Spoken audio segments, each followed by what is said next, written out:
ravi d'être avec vous dans cette soirée pour célébrer.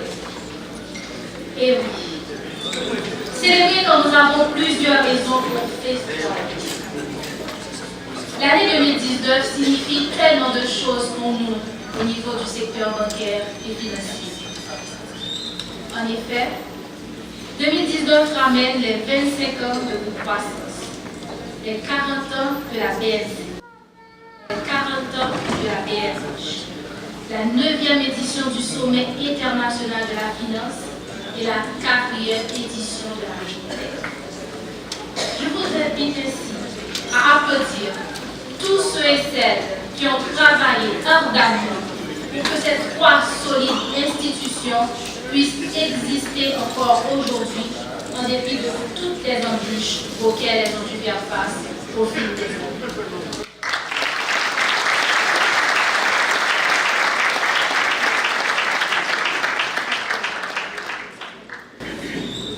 C'est sur cette note joyeuse que je vous souhaite la plus cordiale bienvenue à la soirée cocktail organisée dans le cadre de la 9e édition du Sommet international de la finance et de la 4e édition de la finance. 1994. Les hommes et les femmes ont pris la décision de quitter le confort de leur emploi pour créer une croissance, dont la vocation est de contribuer à la création et à la redistribution de la richesse nationale et de supporter la création, le démarrage et le développement d'organisations d'investissement. Depuis sa création, Groupe Croissance joue un rôle clé sur l'échiquier des affaires, se plaçant toujours un acteur stratégique qui nous aide à suivre les changements du monde. À la tête de cette entreprise de renom se trouve l'infatigable, le visionnaire Kessner Fass, toujours à l'affût des innovations qui ont lieu dans le monde, pour les partager avec nous et nous inviter surtout à hâter nos pas. Mesdames et messieurs, je vous prie d'accueillir le PDG de Groupe Croissance sous de chauds.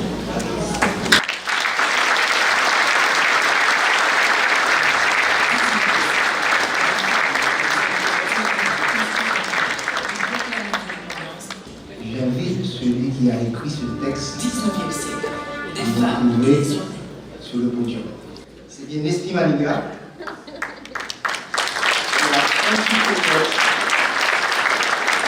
En 1994, le texte n'a pas pris de vide. Comme vous avez pu voir, aucun pli. Combien de fois que Sophia Désir m'a demandé de refaire le spot? Non, ça va durer. Je ne sais jusqu'à quel moment. Peut-être à notre mort. Nestlé Maniga.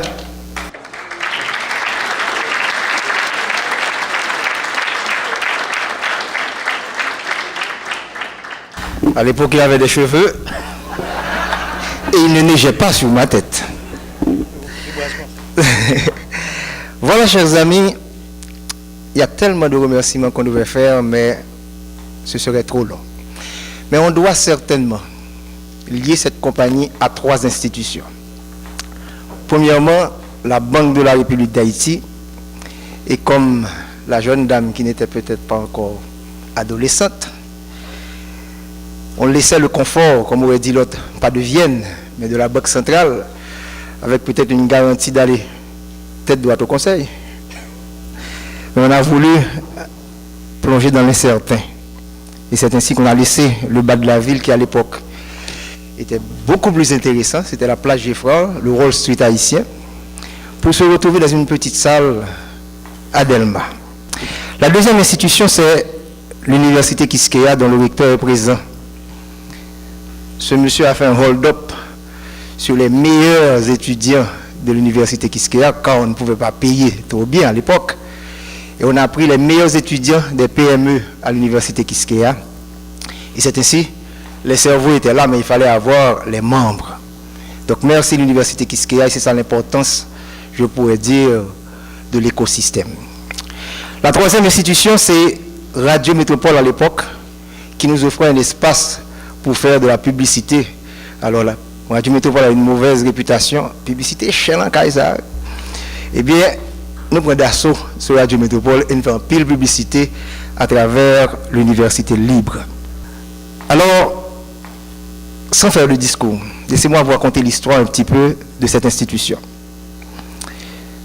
On s'est dit, do not get inspired to make a living. Get inspired to make a difference. Voilà ce qui nous a poussé. J'ai écouté Denzel Washington récemment qui poussait cette phrase. Je disais, on ne voulait pas rester à vivre, à avoir les fins de mois assurées, à avoir une maison, mais on voulait faire un changement, une différence dans la vie. Et c'est ce que nous avons essayé de faire.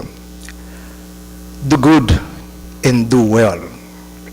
Quand la compagnie, dès sa naissance, on a voulu réellement ne pas se concentrer sur les profits de court terme, mais de voir le long terme, le durable. C'était ça l'idée, de développer cette culture qui est une organisation hybride. On peut faire de l'argent, mais on peut également améliorer la vie des gens. Et c'est ça, lorsque Nesmi, Carmel et moi, il y avait d'autres personnalités qui étaient avec nous à l'époque, on voulait faire comprendre que oui, on peut faire de l'argent. Il n'y a rien de mauvais de faire de l'argent, mais on peut aider également. C'est cette institution hybride que nous avons lancée en 1994. Une mission sociale, à savoir la croissance personnelle, la croissance de l'individu, la croissance de l'entreprise, la croissance de la communauté, bref, la croissance de la nation. Donc on voulait lier ces deux objectifs, la valeur financière et économique et la valeur sociale. On voulait avoir un impact social, développer cet esprit de partage, du savoir, de la connaissance. La lettre de conjoncture qu'on a distribuée gratuitement dans les universités. L'université libre pour partager notre savoir. Des conférences, des colloques, des sommets à travers le pays. Faire la différence. En 1995, les technologies de l'information et de la communication. On parlait déjà de caravane. Hein? C'était la caravane Infotel. Dans au moins 8 départements, dans des villages, on s'est promené pour faire savoir qu'il y allait y avoir un mouvement mondial. On a ajouté également la révolution budgétaire. Pendant 5 ans, ce pays n'avait pas de budget. Depuis 1994, on a commencé à en parler, et jusqu'à aujourd'hui. Récemment, une grande institution internationale a reconnu que c'est la première fois dans le monde que les gens sont pris la rue pour manifester contre le budget. L'Iran est devenu en deuxième position. On a travaillé également sur la révolution entrepreneuriale. Lorsqu'on a commencé à parler de l'entrepreneurship dans ce pays, on nous traitait de néolibéral. Aujourd'hui, tout le monde parle de Startup Nation, de l'entrepreneurship. Une véritable croisade que nous avons réalisée dans ce mouvement entrepreneurial. Et avec nos partenaires, CEDEL et Synergie, on a lancé ce slogan, faisons d'Haïti une république entrepreneuriale. Le dernier mouvement qu'on a lancé récemment, il y a de ça 4 ans, Stéphane Bruno était à mon bureau pour lancer la FinTech en Haïti. Stéphane, un génie. Stéphane, qui, sans avoir un diplôme universitaire, parce qu'il avait laissé l'université Kiskeya pour revenir trouver le groupe Croissance. Et Stéphane a fait cette révolution avec nous. Voilà comment, les amis, nous avons essayé de changer la vie des employés que nous avons à notre compte, des partenaires et d'un grand nombre d'auditeurs que nous n'avons jamais rencontrés. C'est ce type de leadership différent, ce double objectif qu'on a voulu partager avec les leaders politiques, les leaders sociaux et les leaders économiques. Ils n'ont pas trop bien compris, mais on espère que les 25 prochaines années, on pourra continuer à lancer cette bataille. Je tiens à remercier les membres du conseil d'administration actuel, Mme Francine Célestin, ils sont dans la salle, M. Franz Mathias, M. Trops Duville, et également Réginald Noël, qui n'est pas présent, qui ont travaillé avec nous. La compagnie a grandi, la compagnie a pris vraiment de l'expérience dans la gouvernance. Et avec d'autres partenaires, on a fait ce genre de travail. Voilà comment cette entreprise flexible, agile, a pu survivre ces 25 dernières années. Si on devait avoir le double bottom line, j'en suis sûr que l'aspect financier ne sera pas élevé, mais on a tenté quand même au niveau social. Donc, je laisse le micro à l'esprit pour dire deux mots rapidement. Bonsoir à tous.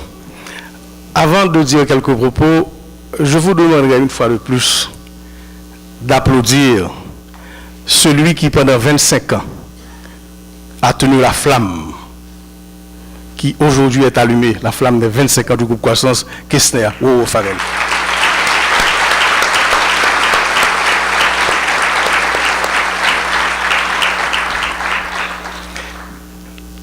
Il a déjà beaucoup dit sur ces 25 ans. Et quelques mots peut-être pour vous parler de 1994, il y a 20 ans. Et ceux qui n'ont pas 20 ans, ou qui ont moins de 20 ans, peut-être ne connaissent pas ce temps. 1994, quelques fous furieux, dont trois en particulier, Carmel Kestner et moi, nous avons fait le choix délibéré de nous lancer dans cette aventure. On n'était pas certain des résultats, mais on voulait vivre l'aventure et l'expérience de l'entrepreneuriat. Je rappelle vraiment, à l'époque, j'étais aussi le coordonnateur responsable du département des petites et moyennes entreprises de l'université Quisqueya. D'où l'idée de sélectionner parmi le vivier qui existait à l'époque les cadres qui aujourd'hui se retrouvent un peu partout, ou dans l'administration ou dans le secteur privé.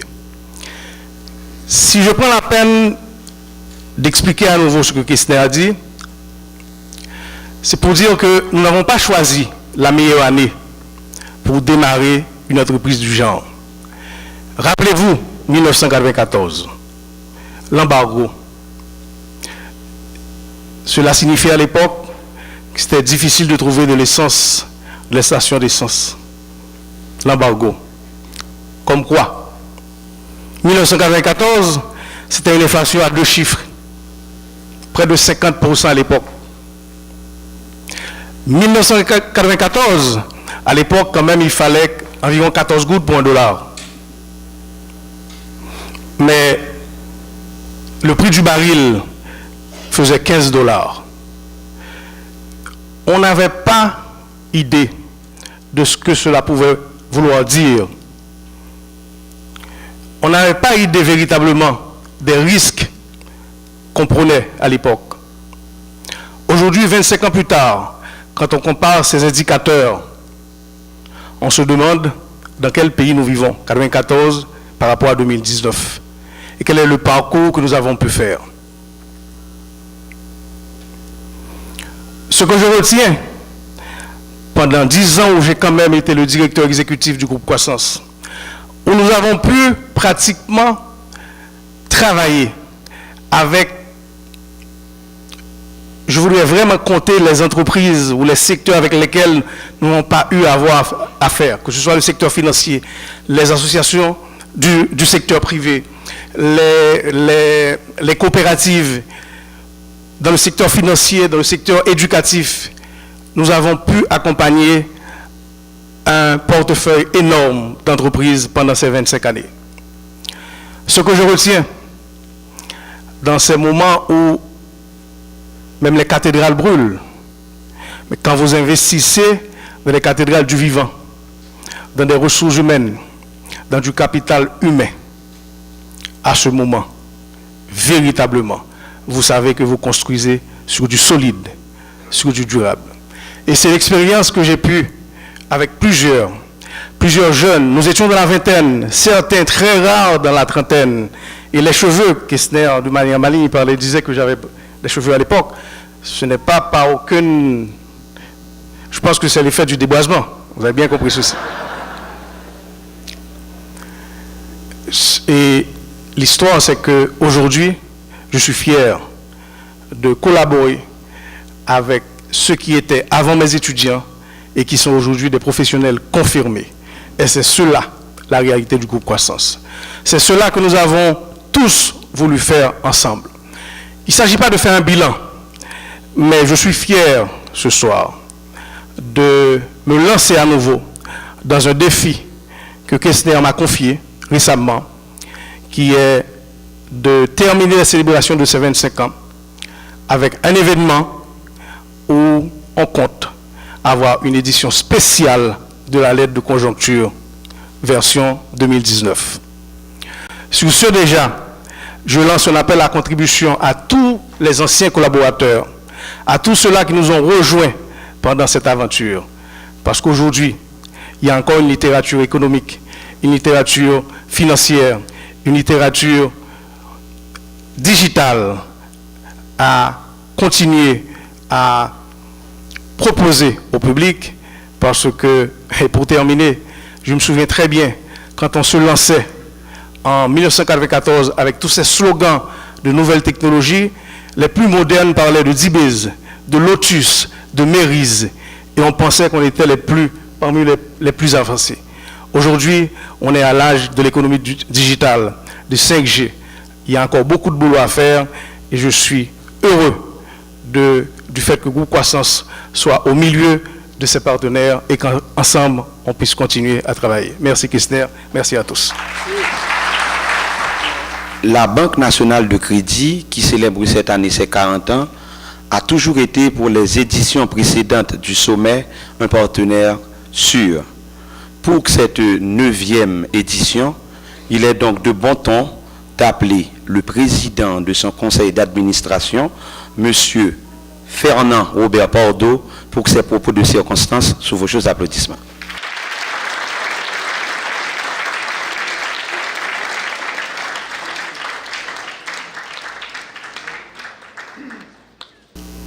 Mesdames, Messieurs, il me plaît ce soir de prendre la parole au nom de mes collègues du conseil d'administration et au nom du personnel de la Banque nationale de crédit pour rendre un hommage public à tous ceux qui, d'une manière ou d'une autre, ont fait de la BNC ce qu'elle est devenue aujourd'hui, une institution publique rentable, solide. J'en profite pour les remercier.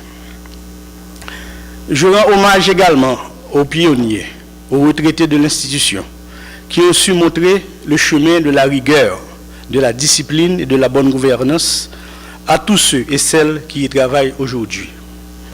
J'exprime ma gratitude aux clients de la banque qui lui sont restés fidèles tout au long de ces 40 ans. Je remercie le groupe Croissance et ses partenaires d'avoir choisi de souligner le 40e anniversaire de la Banque nationale de crédit à l'occasion de ce cocktail. Mesdames, Messieurs, dans l'histoire récente de la BNC, il y a 3 dates charnières, 1979, 1999 et 2007. 1979, le 17 août, la Banque nationale de la République d'Haïti, BNRH, instituée en 1910, est scindée en 2 entités distinctes et autonomes. La Banque de la République d'Haïti, BRH, remplissant le rôle de la Banque centrale chargée d'émettre des billets, de superviser le système bancaire et d'agir comme trésorière de l'État, et la Banque nationale de crédit, BNC, assurant les fonctions de banque commerciale. 1999, la banque opère un redressement spectaculaire après avoir connu des moments difficiles au point d'avoir été considérée comme une entreprise à privatiser. Cette prouesse a été réalisée sous l'égide du Comité provisoire de contrôle et de restructuration, nommé et soutenu par feu le président René Garcia Préval. J'en profite pour remercier au nom de la BNC tous ceux-là qui ont œuvré pour donner une seconde chance à cette institution. 2007, année durant laquelle la BNC, une banque d'État, a absorbé les actifs et les passifs de la Socabank, une banque privée. Mesdames, Messieurs, des obstacles et des défis ont été surmontés, défis commerciaux, défis technologiques et défis politiques. Des transformations majeures ont été opérées, notamment dans le domaine des technologies de l'information et de la communication et dans l'approche commerciale. Des leçons ont été apprises, des expériences accumulées. Toutes ces expériences, nous les mettons aujourd'hui au service du pays tout entier et de nos clients en particulier, à travers une banque forte et gérée suivant les standards de la profession. La BNC et son personnel ne pourront jamais oublier Guito Toussaint, de regretter mémoire, qui a été le premier à mettre en œuvre ce train de mesures pour remettre la BNC sur le chemin de la modernité, de la stabilité, de la rentabilité et ainsi à tracer la voie à ses successeurs sur la manière de gérer et de préserver les acquis de la restructuration. Les efforts réalisés par les conseils d'administration successifs de ces 20 dernières années ont su hisser et maintenir la BNC dans le peloton de tête des banques du pays. Initialement, de 25 millions de gourdes, le capital de la BNC est désormais à 3 milliards de gourdes, avec un actif de 75 milliards de gourdes au 31 mars 2019. La BNC dessert aujourd'hui une clientèle diversifiée à travers les 10 départements du pays, grâce à une gamme de produits innovants et un réseau étendu de succursales et de guichets. Et la BNC est forte d'un personnel qualifié de 1200 employés. La BNC est une banque rentable et citoyenne qui verse régulièrement les dividendes à l'État haïtien. Aujourd'hui, elle est un modèle de gestion efficace d'entreprises publiques et de performance éprouvée sur le marché financier. Mesdames, Messieurs, de la longue tradition instaurée par les dirigeants de la BNC durant le début des années 2000, le conseil d'administration actuel a doté la BNC de plans stratégiques pour la période 2018-2022 et qui est en cours d'exécution. Dans ce plan stratégique, qui traduit la vision et les ambitions de ce conseil, pour la banque, nous retrouvons des grands axes devant surmonter les contraintes d'ordre administratif et opérationnel afin de diminuer les files d'attente et les délais pour l'obtention de meilleurs services en succursale. Faire du crédit autrement en vue de mieux contribuer au développement économique du pays. Augmenter l'accessibilité des produits et services de la banque, tant dans la zone métropolitaine que dans les villes de province et dans les zones rurales, en mettant à profit les technologies de l'information et de la communication, comme le disait tout à l'heure Kessner. Augmenter également la visibilité de la banque en établissant une communication efficace, tant sur le plan interne qu'externe. Améliorer les conditions de vie et de travail du personnel de la banque en leur offrant des avantages sociaux, des activités sociales diversifiées, de la formation continue et de meilleures perspectives. Continuer à appuyer les activités citoyennes liées à la protection de l'environnement, manifestant ainsi la volonté de la banque à participer au relèvement social de certaines communautés. Et faire de la BNC un levier financier important permettant de contribuer au développement économique du pays. De plus, dans le cadre de l'inclusion financière, la BNC se prépare à intervenir très bientôt dans le secteur agricole pour la mise en place d'une unité spécialisée au sein de sa direction de crédit devant répondre aux besoins de développement de certaines filières agricoles allant de la production à la consommation. La rentabilité dégagée de la réalisation des différents plans d'action devrait permettre à la BNC de continuer à renforcer ses fonds propres et sa structure financière en vue d'intervenir dans le cadre de transactions de financement ou de cofinancement avec des partenaires tant internationaux qu'internationaux. Cette rentabilité devrait également apporter une contribution financière encore plus importante et significative au trésor public, conformément au décret de 2005 qui organisant les structures de la BNC. Mesdames et messieurs, au 9e sommet international de la finance, la BNC est fière de présenter deux nouvelles réalisations. La banque mobile, que vous avez eu certainement la possibilité de voir sur la route du Caribé, qui est un renforcement à l'inclusion financière. À travers elle, la BNC ira à la rencontre des clients des zones reculées du département du Sud sur leur lieu d'activité. L'application Ma BNC, à partir de laquelle un client, où qu'il se trouve en Haïti ou à l'étranger, ayant un accès à Internet, aura l'opportunité de consulter le solde de son compte et de faire des transactions bancaires à partir de son portable, de son téléphone portable. J'aimerais conclure en disant que la BNC est aujourd'hui à un tournant où ses dirigeants doivent sans cesse lutter pour relever les défis commerciaux, technologiques et politiques et mettre définitivement cette banque que nous aimons tous sur le chemin de la modernité et de la croissance continue. Au personnel de la BNC, encore une fois, merci. Il faudra chaque jour de plus en plus améliorer votre performance et continuer à cultiver la loyauté envers l'institution. À ceux-là qui ne sont pas encore nos clients, je leur demande de faire l'expérience de la BNC, vous ne serez pas déçus. À nos clients, je leur demande de continuer de faire confiance à votre banque, celle de toutes les générations. Je vous remercie.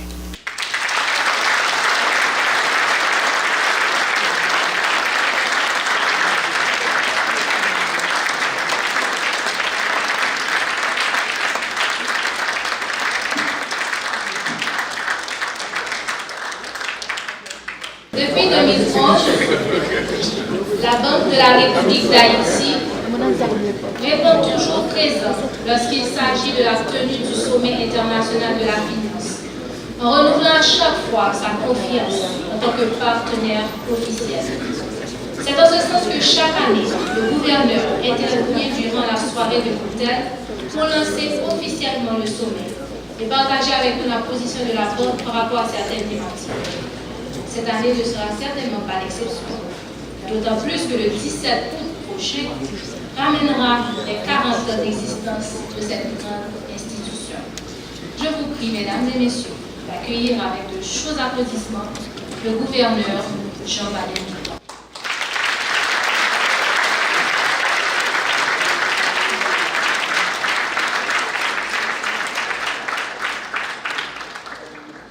Monsieur le ministre des Finances, ministre de l'Économie et des Finances, Madame le ministre du Tourisme, Mesdames, Messieurs les parlementaires,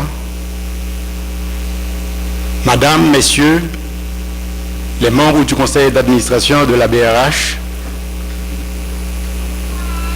Mesdames, Messieurs les membres du conseil de la BNC, Messieurs les anciens membres du conseil d'administration de la BRH, Monsieur le PDG du groupe Croissance, qui reste toujours à l'arrière, Mesdames, Messieurs les PDG des banques commerciales,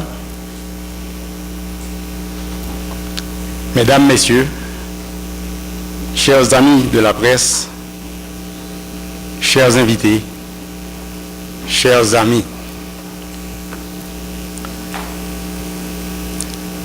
la 9e édition du Sommet de la Finance couvre un thème d'un double intérêt pour l'action de développement en Haïti.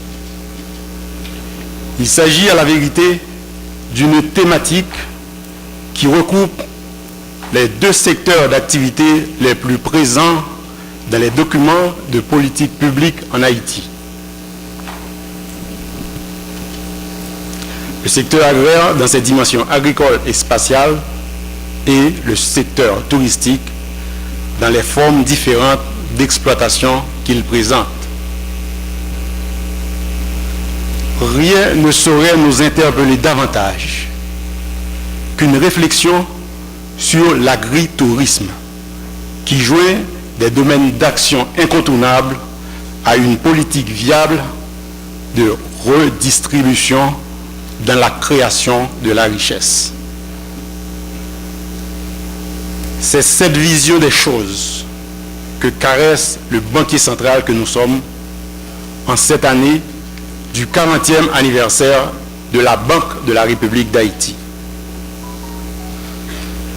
L'enjeu est de taille parce qu'il nous ramène de façon consciente au besoin de combler un déficit de croissance bientôt vieux de 4 décennies.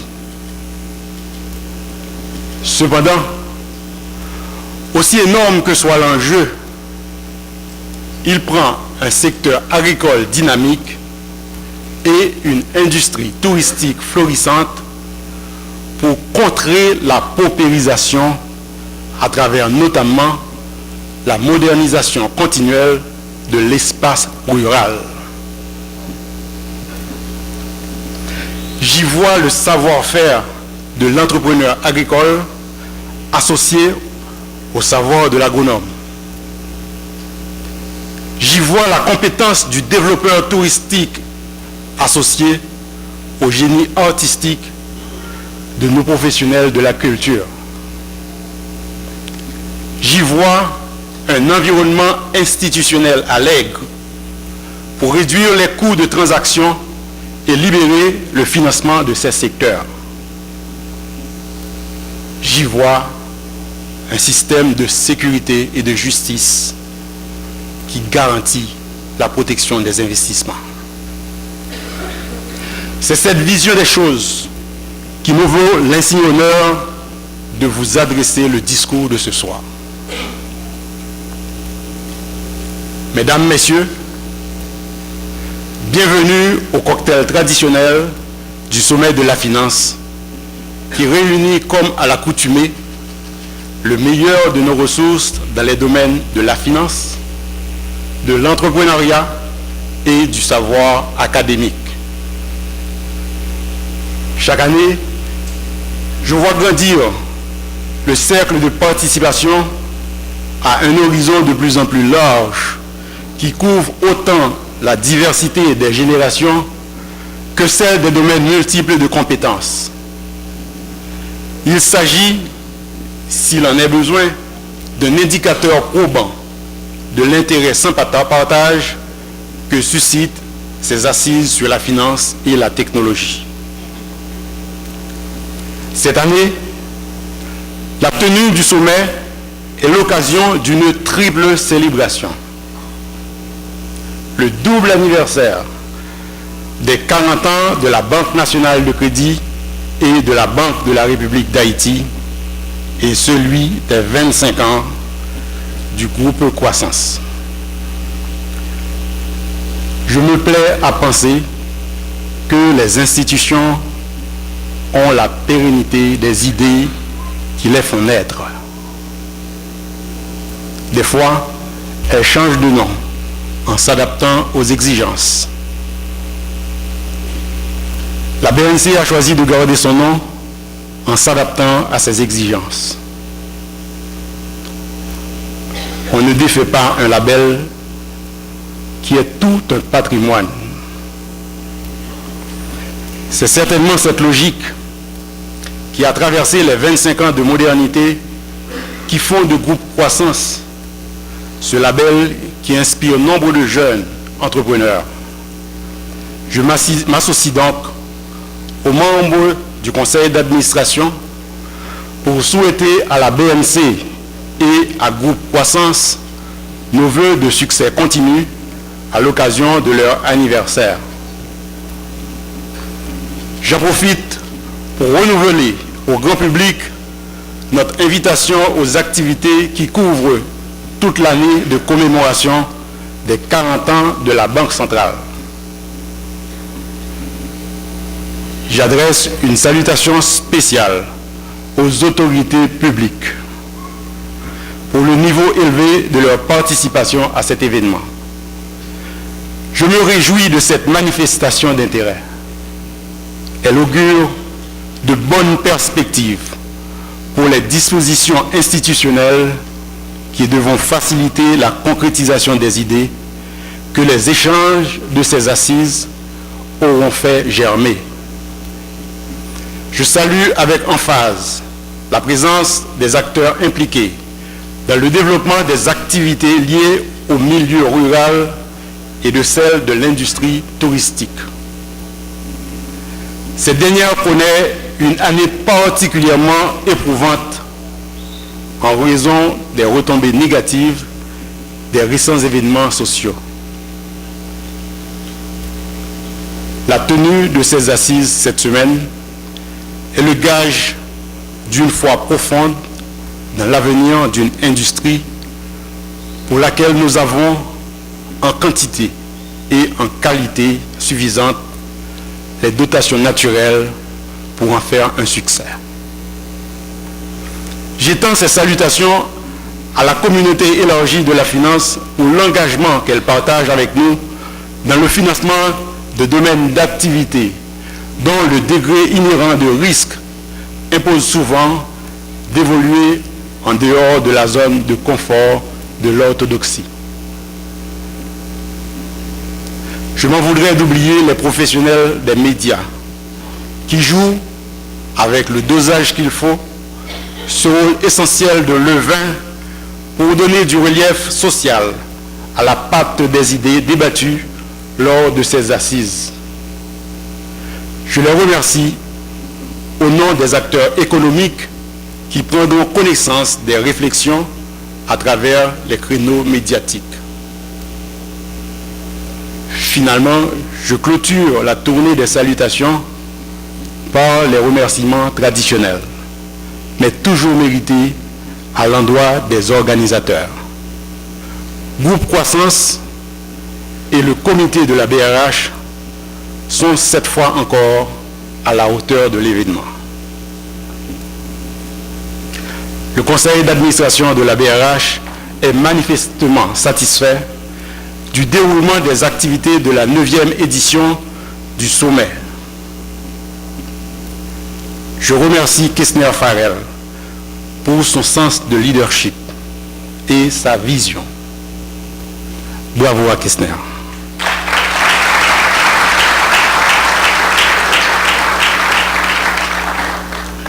Je voudrais qu'il transmette ses remerciements aux cadres de groupe Croissance qui ont travaillé à la réalisation de ces assises.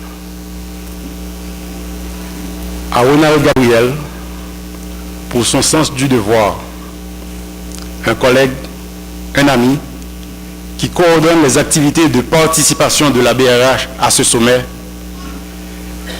et au cadre de l'institution impliquée à un niveau ou à un autre dans leur mise en œuvre, je dis chapeau. C'est vrai qu'il nous reste de longs mois d'activité pour les 40 ans de la Banque centrale. Mais je sais, comme toujours, et spécialement cette année, que vous y mettrez le cœur à l'ouvrage. Mesdames, Messieurs,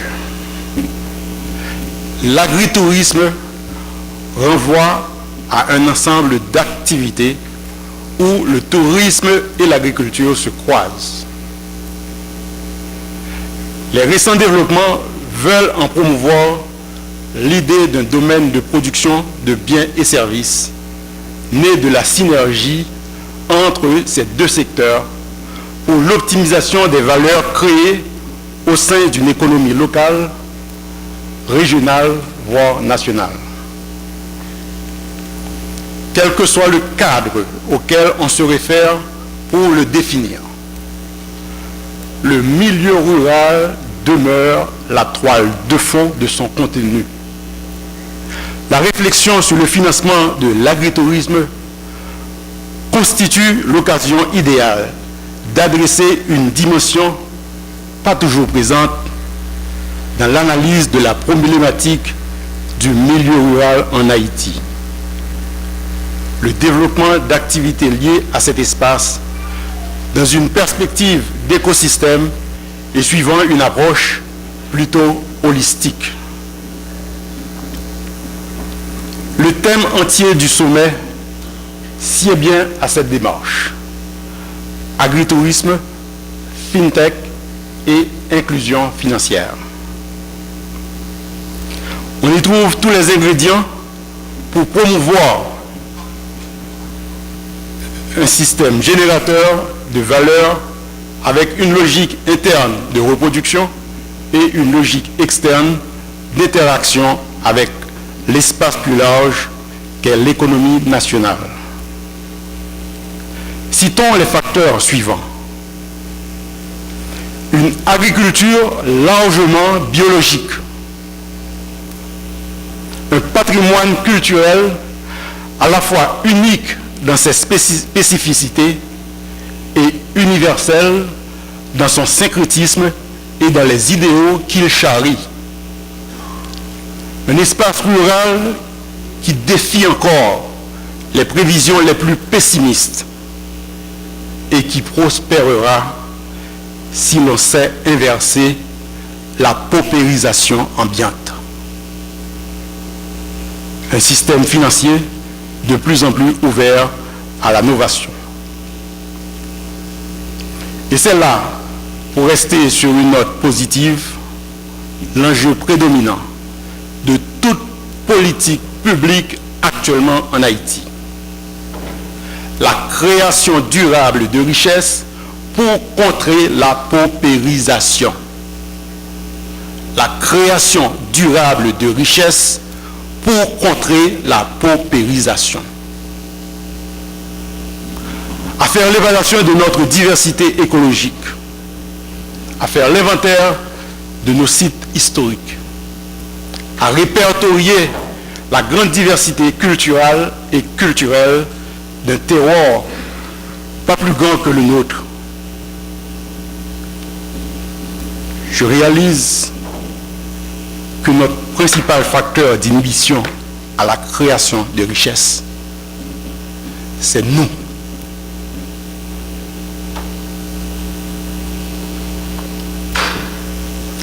L'agritourisme, en raison des modalités de production de biens et de services qui le caractérisent et des dotations naturelles dont nous disposons, se prête à une expérience prometteuse en Haïti.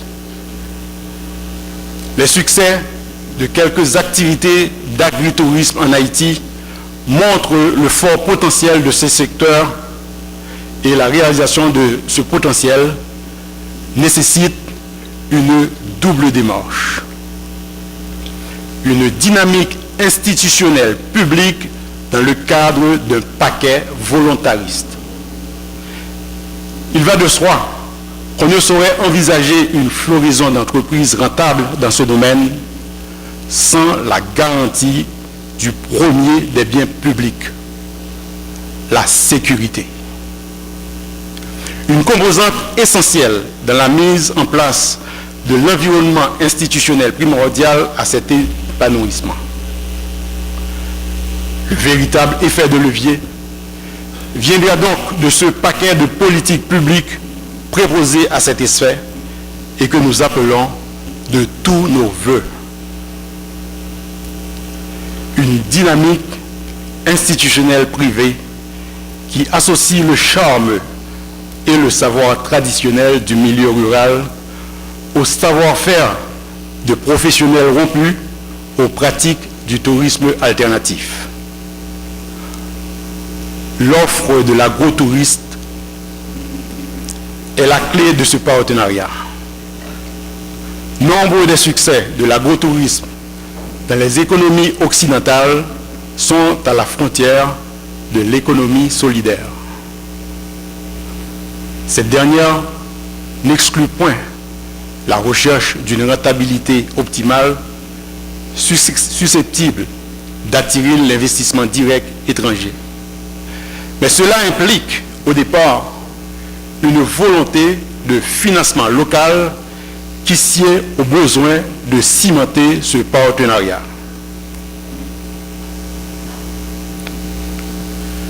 C'est à ce stade de leadership, c'est à ce stade que le leadership du banquier central peut se révéler déterminant et payant.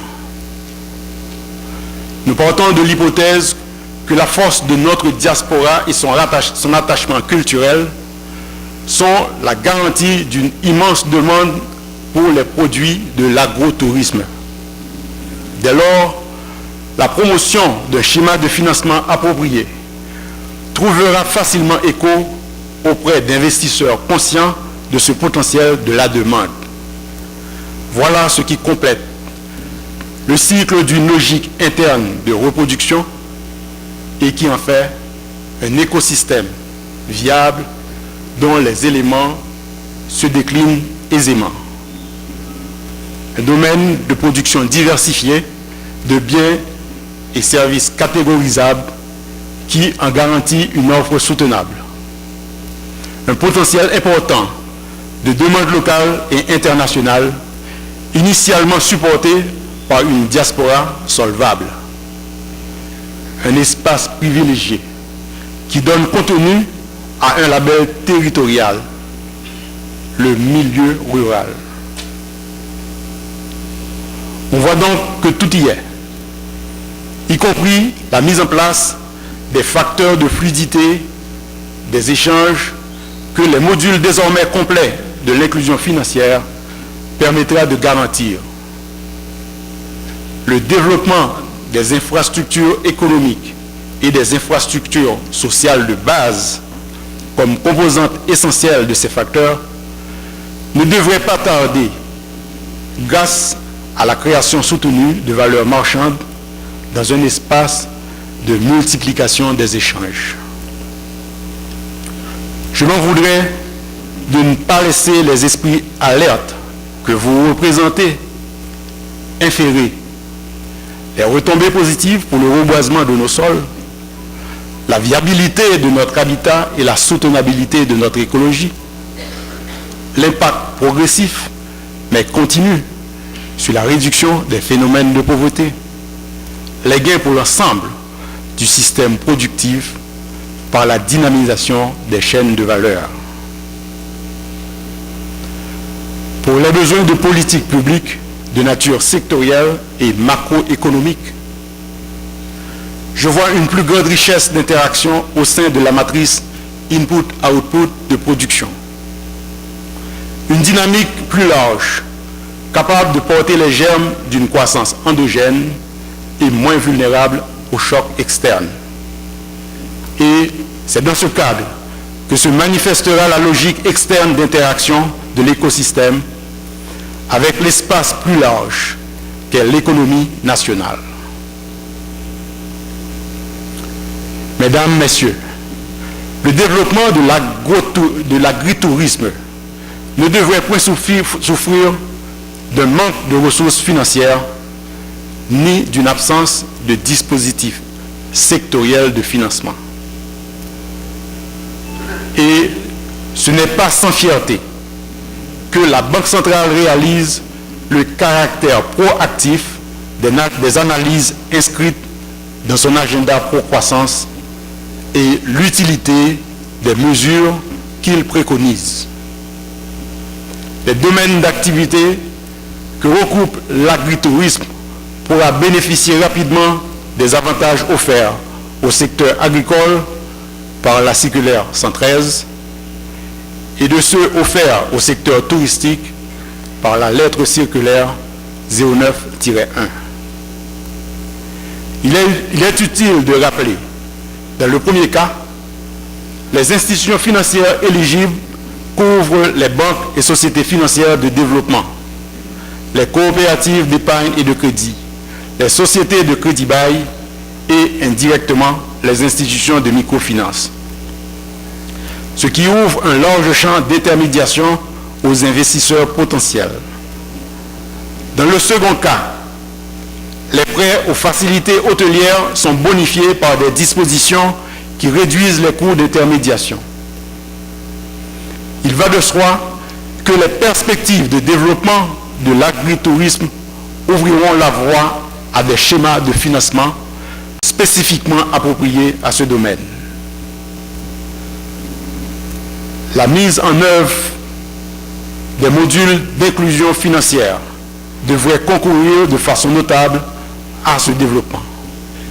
Il est vrai que les ambitions de ces politiques d'inclusion sont d'ordre national, mais les incidences sont de nature à la fois microéconomique, sectorielle et macroéconomique.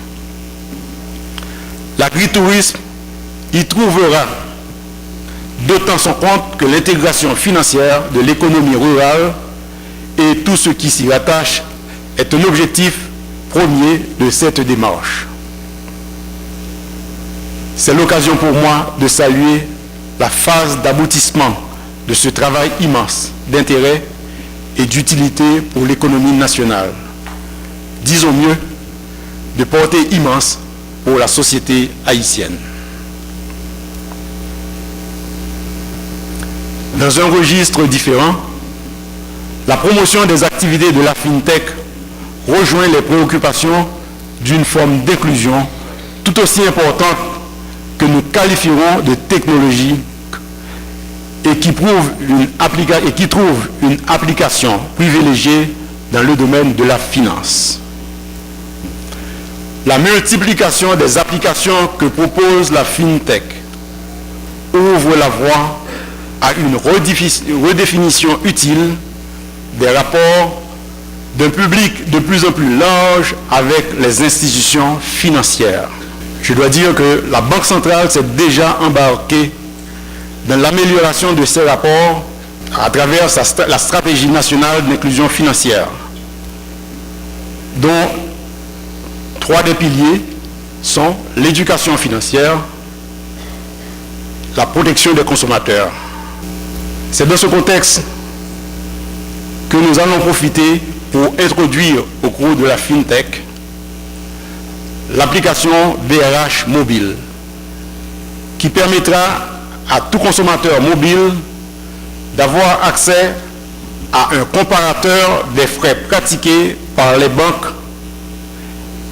Ça veut dire qu'à partir de cette application, on peut comparer produit par produit les tarifs et frais pratiqués par les institutions financières. Ça va certainement de l'ouverture d'un compte, du minimum pour ouvrir un compte, des frais pour fermer un compte, et ainsi de suite, et j'en passe.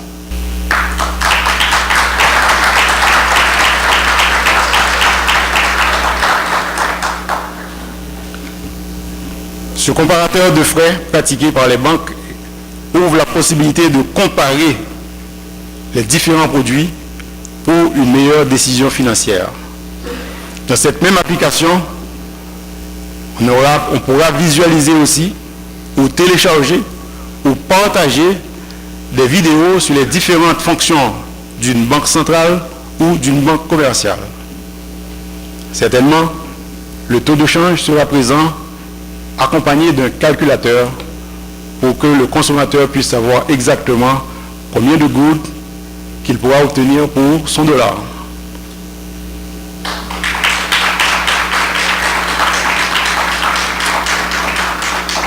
Ce comparateur s'étendra très vite aux coopératives d'épargne et de crédit ainsi qu'aux maisons de transfert. Un nouveau site de la BRH sera aussi lancé, un nouveau site internet, toujours sous le label brh.ht. Et pour finir, la BRH ouvrira officiellement en mai prochain les travaux de réflexion sur les missions d'une gourde digitale.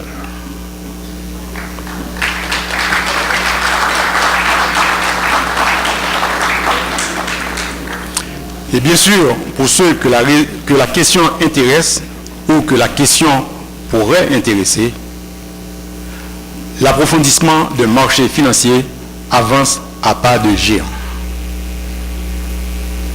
Qu'il s'agisse de conseils financiers, de protection des consommateurs, d'éducation financière, de financement participatif, d'assurance et du crédit. Les solutions innovantes, grâce notamment à la technologie du blockchain, deviennent d'autant plus accessibles que se développent avec force les facilités du téléphone mobile. L'un des principes de politique publique à tirer de ces assises est la promotion des secteurs phares, capables de jouer le rôle de locomotive pour tirer d'autres secteurs à fort potentiel de valeur ajoutée dans l'économie. Les politiques d'inclusion financière ou les politiques d'inclusion tout court au niveau financier que technologique devraient porter ces locomotives sur des sentiers de croissance forte et soutenue. Chemin faisant,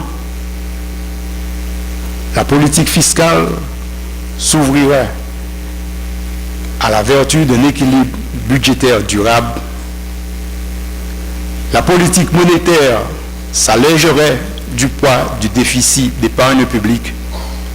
La politique du commerce extérieur donnerait la mesure de sa compétitivité et la politique du secteur réel deviendrait un vaste champ de restructuration des sphères de production.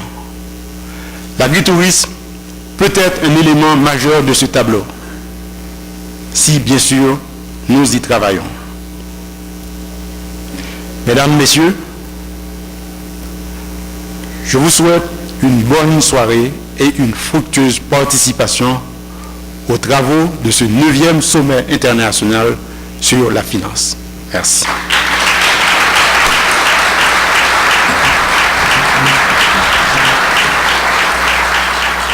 Pour la 4e année consécutive, Profin et Groupe Croissance se sont donné le mot pour mettre à l'honneur une jeune femme professionnelle évoluant au niveau du système bancaire qui s'est distinguée au cours de l'année dans l'exercice de ses fonctions.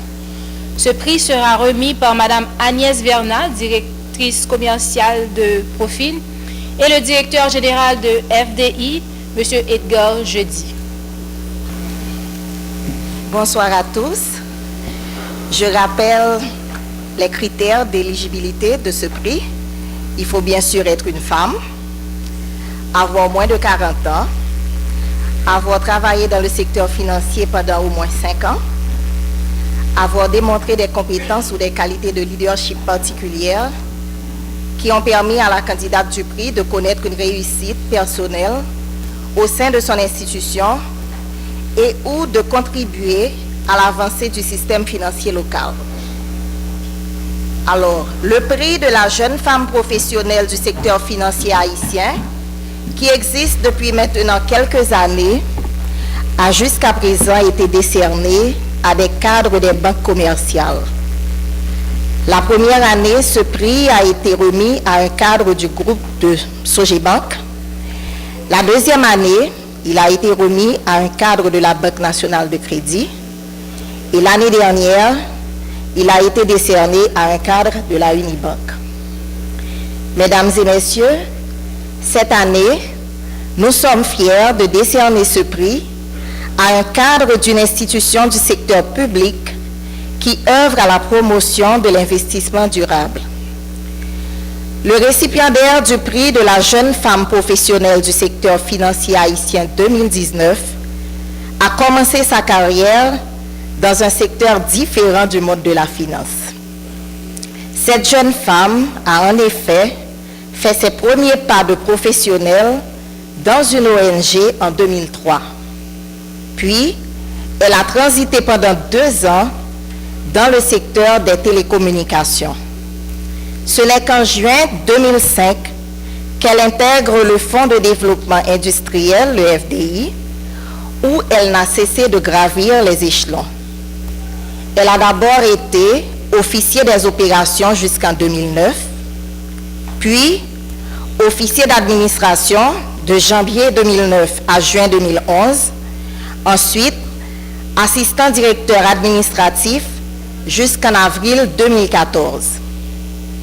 Sa trajectoire ascendante continue avec une nouvelle promotion, car durant ce même mois d'avril, elle devint assistant directeur des opérations, poste qu'elle occupe jusqu'à date. Détentrice d'une licence en comptabilité de l'université Quisqueya, cette professionnelle continue de se former à travers un programme de MBA de l'université Laval. Mariée et mère de 2 enfants, cette jeune femme met à contribution ses compétences, sa rigueur et son sens des responsabilités au profit du secteur financier depuis 14 ans. Mesdames et messieurs, je vous demande d'applaudir Madame Willine Myrtil Silias, récipiendaire du prix de la jeune femme professionnelle du secteur financier haïtien 2019.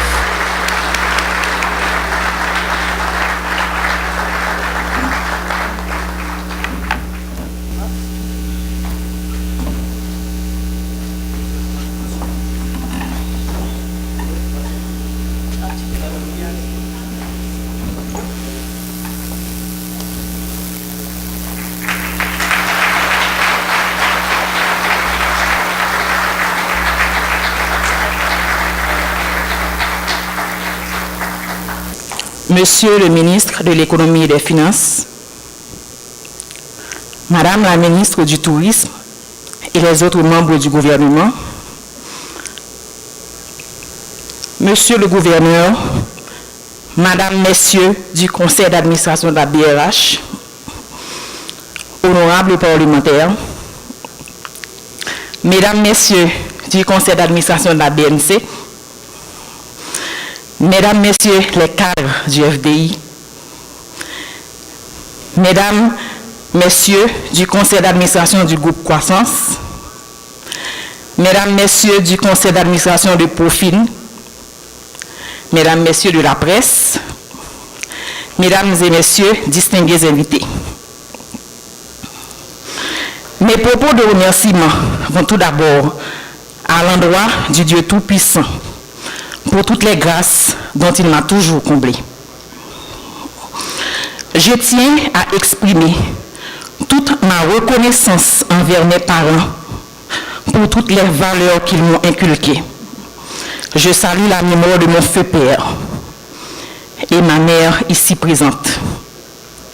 Mamie, cette distinction te revient pour ton courage et tous les sacrifices consentis à mon égard.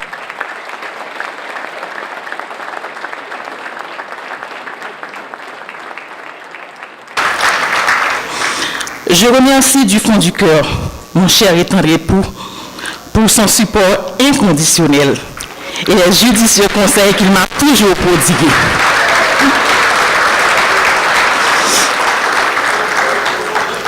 Je ne saurais ne pas remercier mon mentor, celui qui m'a intégré au FDI et qui a été mon modèle.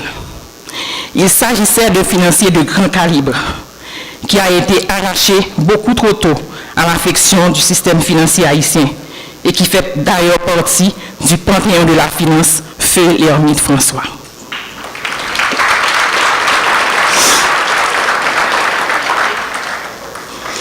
Je tiens à exprimer ma profonde gratitude au directeur général du FDI, M. Edgar Jeudi, pour sa confiance en mes compétences et mes capacités. Merci également à tous les autres cadres et à tous mes collaborateurs du FDI pour leur appréciation et leur franche collaboration. Vous constituez ma seconde famille. Cette distinction que je reçois ce soir revient justement au Fonds de développement industriel FDI, une prestigieuse institution financière de développement spécialisée de la BRH, mais dotée d'autonomie opérationnelle et financière et comptant 38 ans d'existence. J'invite tous mes collaborateurs à continuer à bosser dur, car nous avons encore beaucoup de chemin à parcourir pour faire du FDI la plus grande institution financière non bancaire du pays, devant offrir des services financiers adaptés aux besoins des entreprises, tout en contribuant à la création de richesses et d'emplois durables, ainsi qu'au relèvement de la production agricole et du secteur touristique, entre autres. Compte tenu de tous les chantiers d'ordre structurel, opérationnel et organisationnel qui sont actuellement en branle au sein de l'institution, nous sommes sur la bonne voie. À l'équipe de Profil qui a eu à effectuer cette tâche ardue et a abouti à ce choix, ce qui lui confère justement une très grande valeur, je dis un grand merci. Les mots me manquent pour vous exprimer toute mon émotion suite à la distinction honorifique que je reçois ce soir. Je m'en voudrais de ne pas saluer et surtout féliciter tous les autres professionnels qui avaient été nominés par les responsables de leurs institutions respectives. Être récipiendaire de ce prix de jeunes femmes professionnelles du secteur financier haïtien, cela me fait chaud au cœur. Toutefois, cela m'incite à demeurer humble devant une telle marque de reconnaissance. Cette haute distinction me conforte dans la voie que j'ai choisie et me donne encore plus de courage pour le chemin qu'il reste à parcourir, autant dans ma vie professionnelle que personnelle. Je terminerai en prodiguant ces quelques conseils à tous les jeunes professionnels. Visez toujours l'excellence dans votre travail. Travaillez toujours avec votre cœur, en âme et conscience. Cultivez le respect envers tous vos collaborateurs indistinctement. Évitez de brûler les étapes en n'oubliant jamais le proverbe qui dit ceci: tout arrive à point à qui sait attendre. Encore une fois, merci à tous et bonne fin de soirée.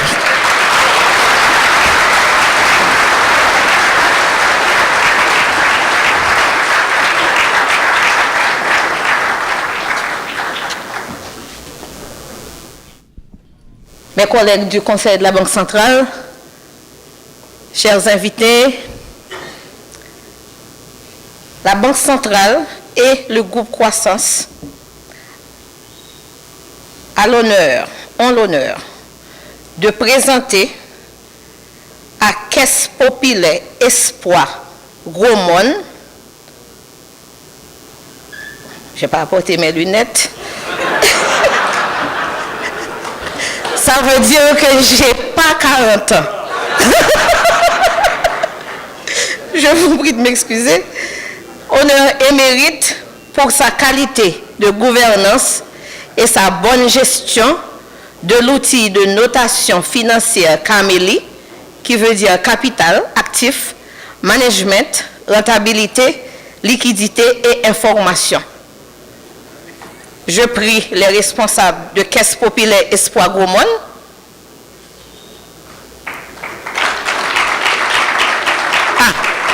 c'est une femme. Oh. Trop tard. C'est CKPEGMD. KPEGM. Même lunette là, je ne vais pas oublier. Honneur et mérite à vous. Merci. Mesdames, Messieurs les représentants de la BRH, Mesdames, Messieurs les représentants du groupe Croissance, différents dignitaires du pays, coopérateurs, coopératrices, Mesdames, Messieurs,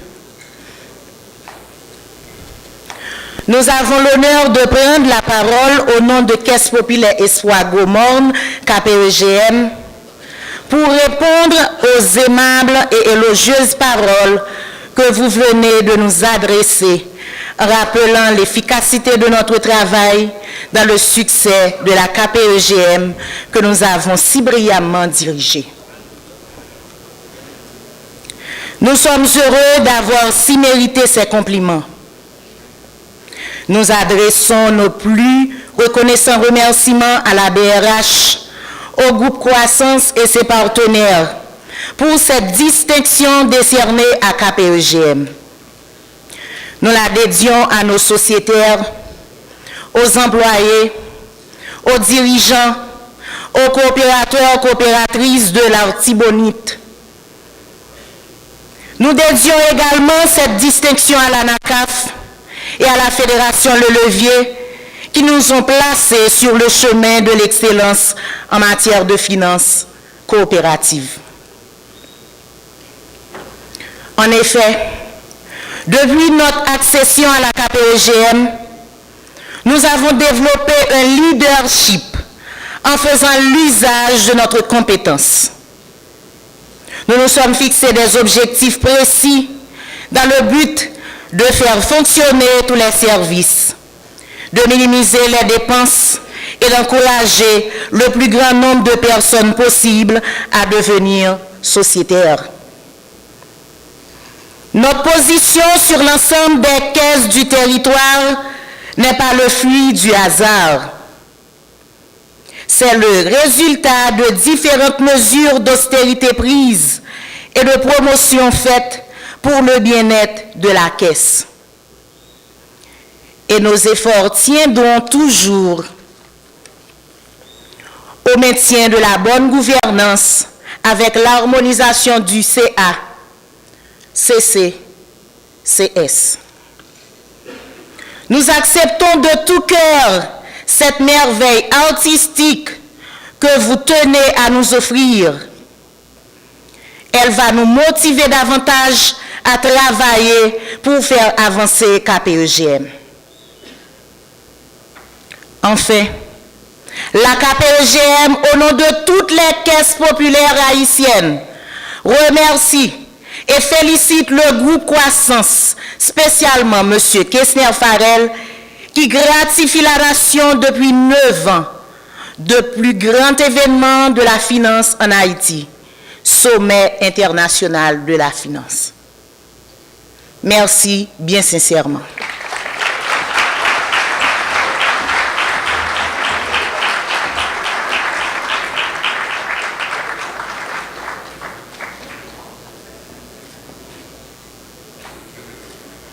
Je me réjouis d'avoir ce privilège de décerner à la Caisse d'épargne et de crédit Socolavim cette marque de distinction au nom de la direction générale du Conseil national des coopératives, puisque le directeur est empêché, au nom de la BRH et au nom du groupe Croissance. En fait, c'est un secteur qui a fait de l'inclusion financière avant la lettre, en fait, puisque vous œuvrez depuis bon nombre d'années dans plus de 26 ans. 26 ans dans l'offre de services bancaires, de services financiers et de services de proximité, n'est-ce pas, à certains agents économiques. Et vous contribuez en fait à réduire la pauvreté, puisque vous permettez à des agents et des entrepreneurs qui n'étaient peut-être pas en condition d'avoir accès aux services bancaires formels, et vous leur permettez, n'est-ce pas, d'utiliser des services financiers et de pouvoir, je dirais, développer leur entreprise aussi bien commerciale que productive. La nouvelle loi qui est déposée au Parlement, et là je profite pour m'adresser aux parlementaires ici présents, je pense que cette nouvelle loi va vous aider à davantage à remplir cette mission que vous avez si bien commencé, d'accompagner les revenus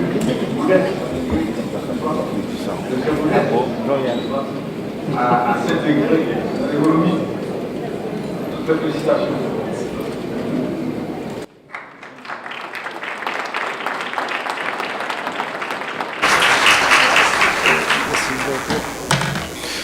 La Socolavim remercie le Conseil national des coopératives pour cette distinction. Une distinction que nous avons beaucoup travaillé pour y arriver.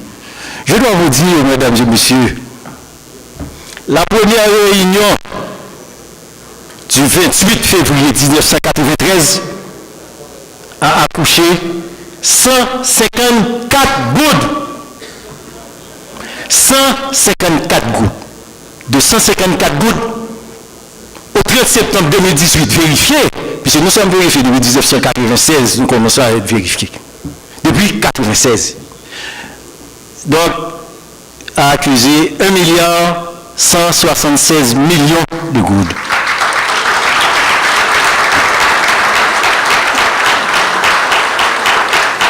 Aujourd'hui, déjà, je suis peut-être à 1,5 milliard de gouttes. Donc, j'attends beaucoup de la BA, surtout la promesse faite par le gouverneur d'améliorer surtout la qualité de l'Internet au niveau des caisses. Et ça va nous permettre d'augmenter aussi nos revenus. Sincèrement, nous attendons le secteur des coopératives attend ça sérieusement. Encore une fois, mesdames et messieurs, je dois vous dire, et j'espère que je serai là encore pour le deuxième milliard, c'est pour très bientôt, et j'espère que je serai là encore pour recevoir encore une autre distinction. Merci.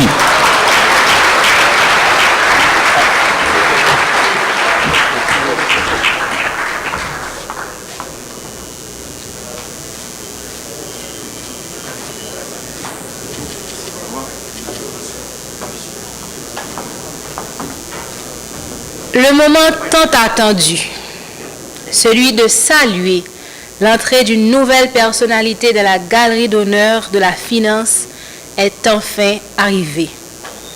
Pour connaître le nom de cette sommité, nous appelons M.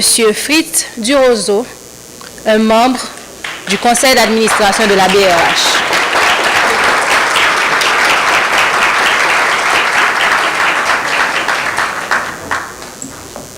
Monsieur le ministre des Finances, Madame la ministre du Tourisme, honorables parlementaires, Mesdames, Messieurs, les membres du conseil de la BRH, anciens gouverneurs et membres du conseil grands commis de l'État, mesdames et messieurs, représentants des institutions financières, de la presse également.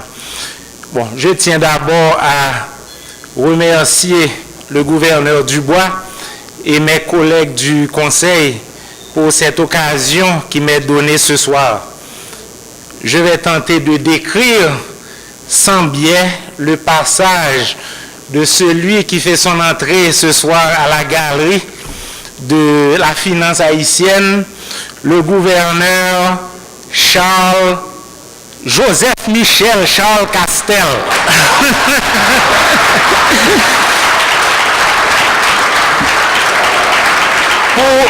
pour ses contributions à la construction de la banque et à la politique monétaire en général.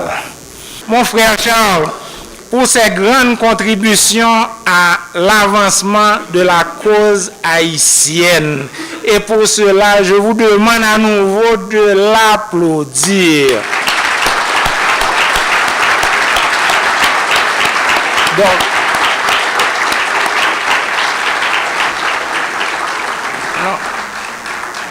je termine mon allocution en saluant cette initiative groupe Croissance BRH et le leadership de Roro Farel, à qui je souhaite un joyeux anniversaire.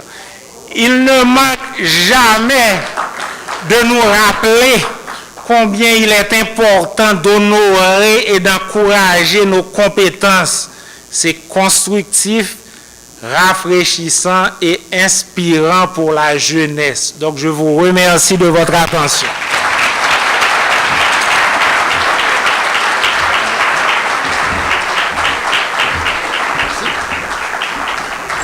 On fait appel au ministre des Finances et au gouverneur de la Banque centrale pour remettre la plaque à M. Castel.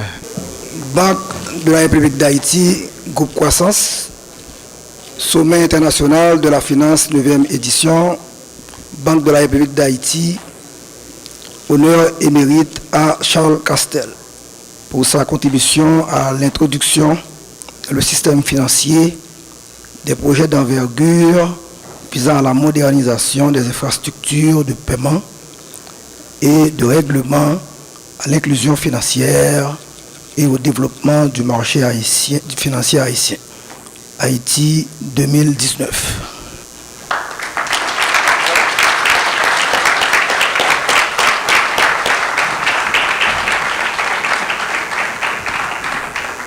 Mon cher ami Castel,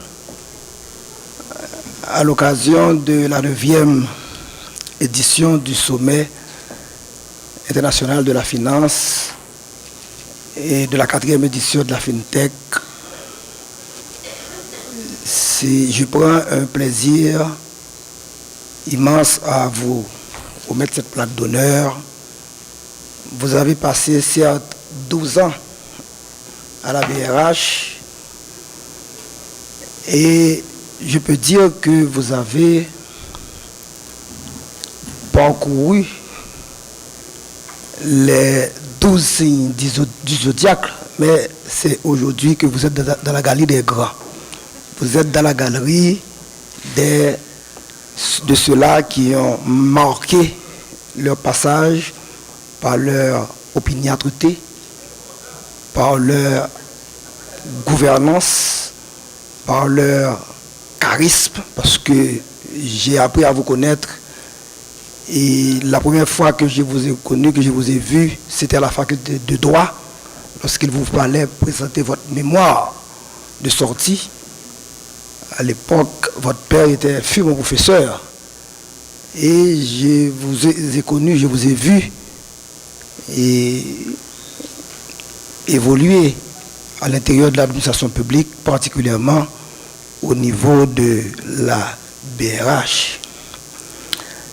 L'ancien ministre des Finances, Ronald Baudin, qui a beaucoup travaillé avec vous, aurait dû être là, à mes côtés, pour vous décerner, pour vous remettre cette plaque, parce que il a évolué à côté de vous dans plusieurs dossiers, Et moi-même, je vous suivais de loin et j'ai su déceler en vous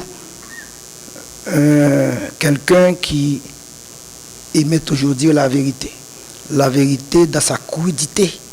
Et c'est ce qui manquait le plus souvent, c'est ce qui manque le plus souvent à nos citoyens haïtiens, parce que devant des situations qui pourraient leur mériter leur poste, leur coûter leur poste, eh bien, ils occultent dans certaines situations les mots justes à dire pour décrire la situation et peut-être pour redresser une situation. Et toi, Castel, tu n'as jamais été comme ça. Tu as su diriger la Banque centrale avec beaucoup d'opiniâtreté, de perspicacité. Et vous avez su diriger la banque et comment dirais-je, mener la barque à bon port jusqu'à ce que vous avez pu passer le collier à votre successeur, M. Jean-Baden Dubois.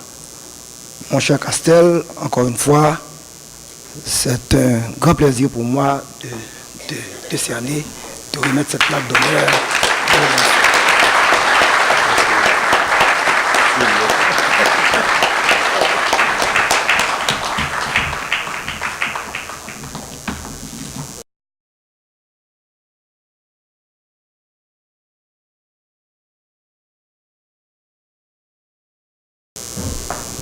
Monsieur le gouverneur de la Banque centrale et Madame, Messieurs les membres du conseil d'administration de la Banque centrale, Mesdames, Messieurs les membres du conseil d'administration de la BNC, chers membres de la communauté financière, honorables invités.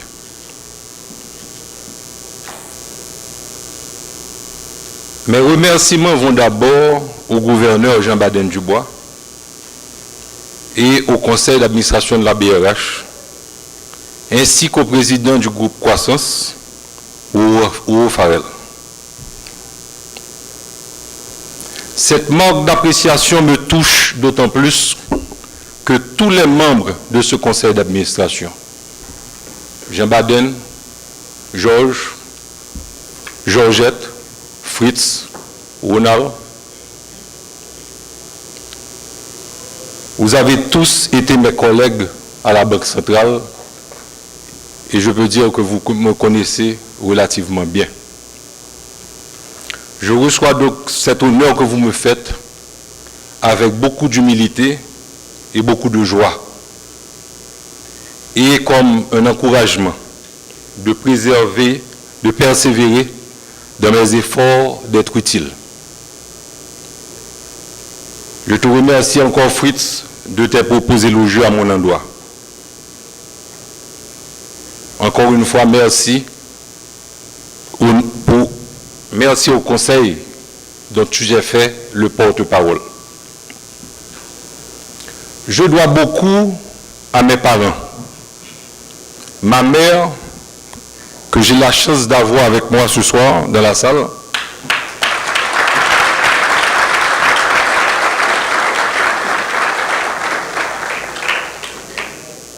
Et mon père, dont Monsieur le ministre des Finances vient d'évoquer la mémoire, qui nous a laissés et pour qui j'ai ce soir une pensée spéciale. Les deux m'ont appris la rigueur et le sens de l'effort, ce qui m'a façonné et m'a guidé tout au long de mes études classiques et universitaires et jusqu'à présent dans ma vie.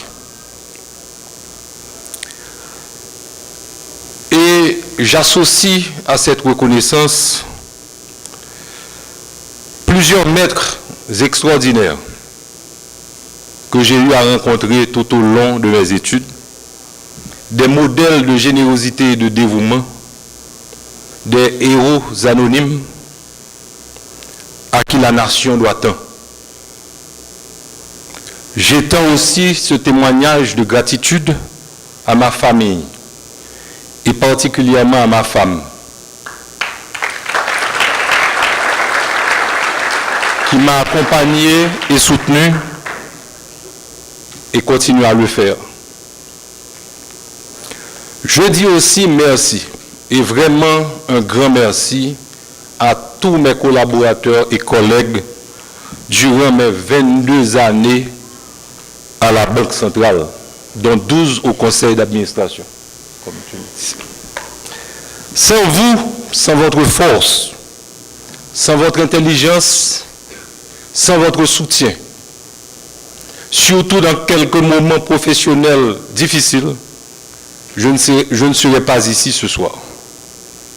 Je vous sens ses gré, je vous en remercie du fond du cœur. Dans le système bancaire, j'ai été recruté par 3 patrons directs. Boniver Claude, Peggy Boisson et Leslie Lehato. Je leur suis très reconnaissant de la confiance qu'ils m'ont faite dès le départ, de la candeur et de la générosité dont nos conversations ont toujours été émaillées.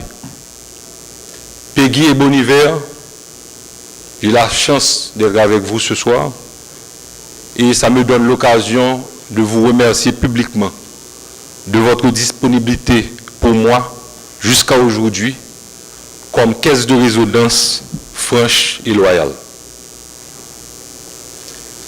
Il me serait très difficile de ne pas avoir une pensée particulière pour Leslie Lehato, avec lequel ma carrière a définitivement infléchi.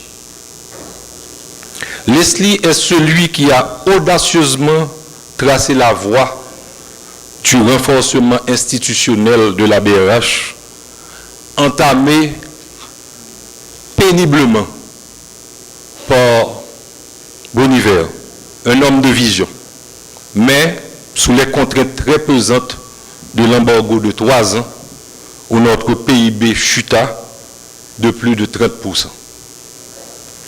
Leslie croyait dans la force des institutions, fondées, comme l'a dit si bien Nesmi Maniga, sur des cathédrales humaines. Je retiendrai cette métaphore. Fondée sur une masse critique d'hommes et de femmes compétents pour la stabilité et le progrès. Leslie était un esprit conquérant et ambitieux, parti trop tôt. Ambitieux et conquérant, pas seulement pour lui-même, mais pour le pays, avec des convictions profondes, mais reconnaissant systématiquement le mérite de ses prédécesseurs. C'est ainsi qu'il a su conserver l'Institut de formation de la Banque centrale, établi sous le conseil présidé par Boniver Claude, et a pu concevoir le siège central de la banque sur le terrain acquis par les mêmes prédécesseurs, lequel siège central a été réalisé par le conseil présidé par le gouverneur Fritz Jean. Et je le dis souvent, on ne peut pas trop le rappeler, la Banque centrale, si elle est forte comme elle est aujourd'hui, c'est parce qu'elle a bénéficié aujourd'hui de Boniver Claude à Jean-Baden Dubois à pratiquement 28 années aujourd'hui de bonne continuité institutionnelle.